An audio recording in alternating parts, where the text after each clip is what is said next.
And my geography teacher, she came to the classroom and say, well, geography is very important.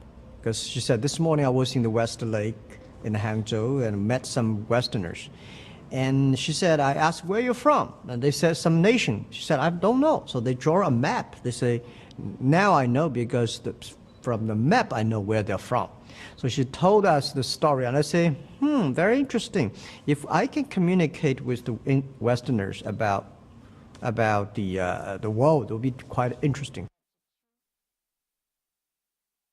For 9 years, every morning, almost whether snow, rain, sun, I went there looking for foreign tourists to become the free guide, and I made a lot of friends. This trained me the way of think different from the other kids in China in my generation. Because everything I learned from the tourists, foreign tourists, are so different from the things I learned from the schools, my parents, because we thought China was like that, the world was like that in our books, you know. But the thing that I learned from outside, they're so different. So that trained my way of thinking different. When people talk about everything, when everything people agree, normally I take 1 minute to think about, is that true? When everything disagree, I say, take about 1 minute, think about it. Is that true? So that was a training. Since there's no way to learn English at that time, there's no teachers in our city who can teach people to speak English. So I listened to the BBC and Voice of America.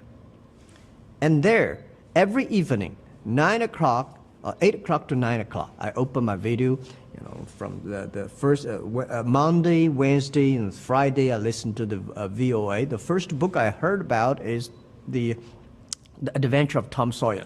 Talked about the different constituencies you have at Alibaba, and you always say, number one, customer, number two, employees, number three, shareholders. You got a lot more shareholders today. Is that going to change at all in any way, the way you view your business or run your business? Well, I think still, as always, I believe that customer number one, employee number two, and shareholder number three. But today, what we got is not the money. What we got is the trust from the people.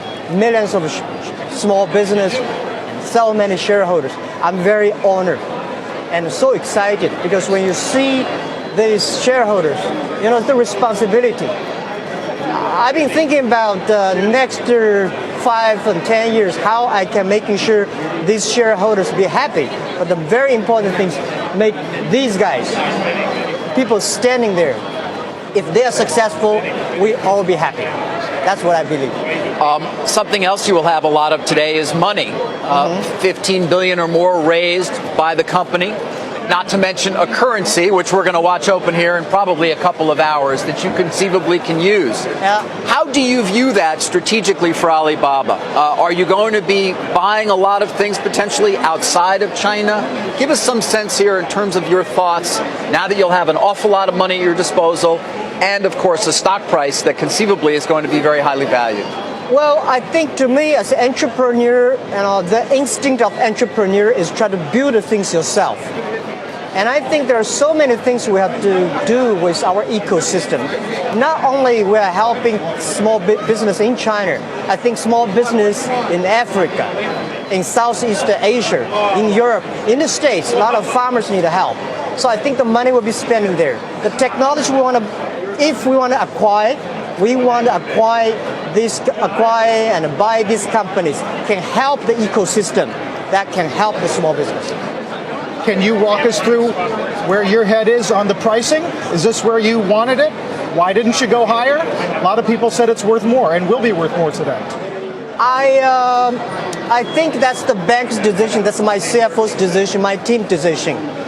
And to me, I just to give them I don't want the disappointed shareholders. I want to making sure they're making money.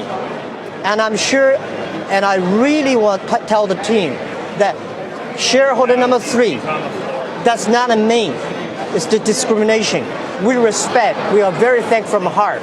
But the thing we do better is when you really care about it, the customers.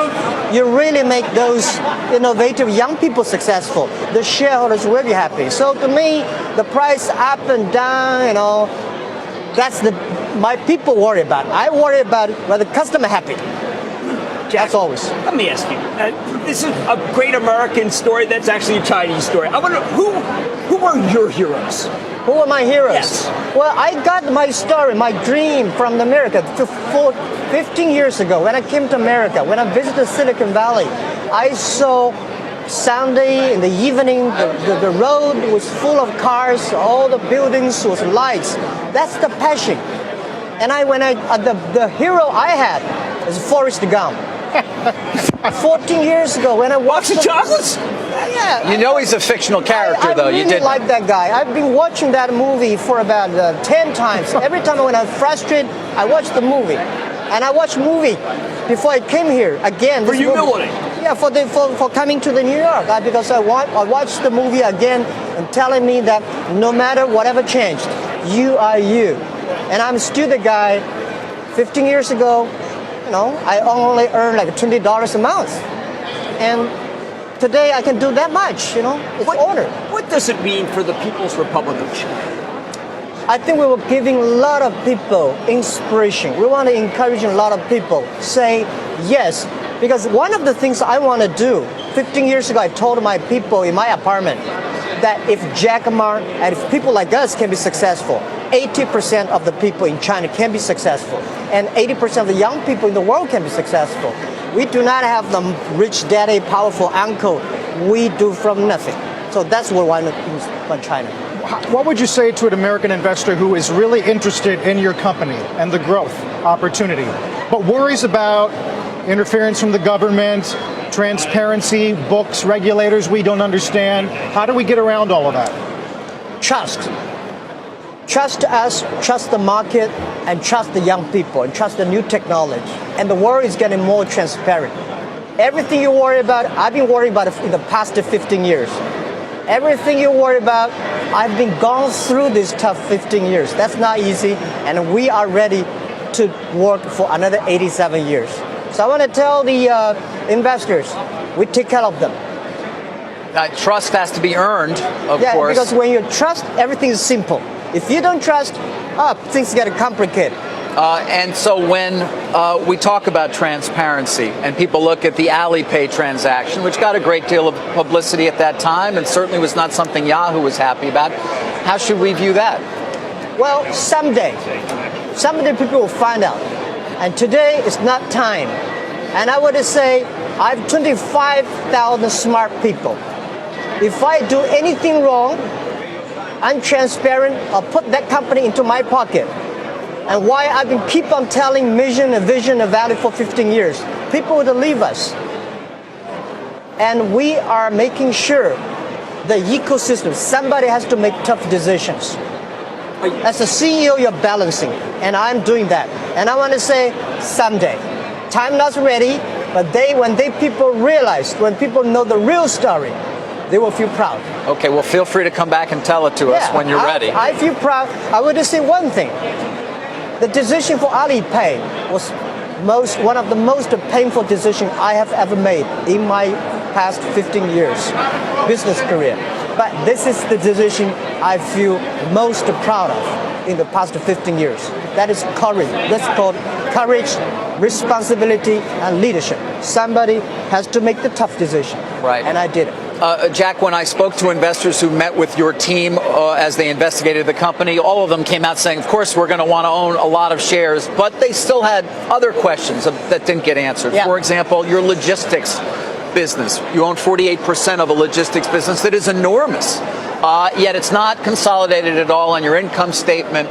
Some people worry, well, will a day come when that has to come on board, and what will that mean for what we're looking at in terms of the numbers at Alibaba? Okay, the good thing is because the logistics system is not good in China. That gives us opportunity. If it's already very sophisticated, then why would they need us?